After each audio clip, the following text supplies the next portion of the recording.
Saya pernah tahu duit dalam akaun tinggal RM50 je. Dan masa tu macam-macam pula jadi. Kereta buat hal, anak perlukan duit.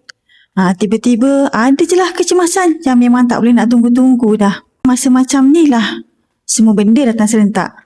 Dan masa itulah baru kita sedar, bukan semua masalah boleh diselesaikan dengan sabar. Ada masalah yang perlukan duit untuk diselesaikan. Itulah realiti hidup orang dewasa. Ramai je yang pernah berada di situasi macam ni kan. Tidur tak lena, kepala serabut, asyik fikir nak cari mana pula duit ni. Betul tak? Sampai kadang-kadang benda kecil pun boleh ganggu emosi satu rumah.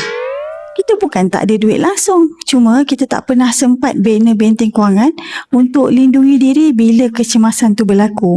Hidup asyik dengan komitmen.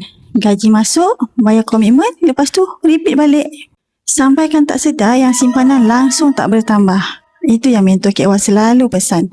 Bila kewangan tak terurus, masalah kecil pun nampak besar. Tapi bila ada simpanan, masalah besar pun terasa lebih ringan.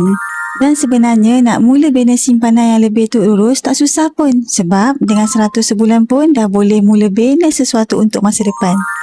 Yang penting bukan jumlahnya. Yang penting kita mula. Jom sama-sama kita belajar urus kewangan. Nak tenang, follow Kek Wah.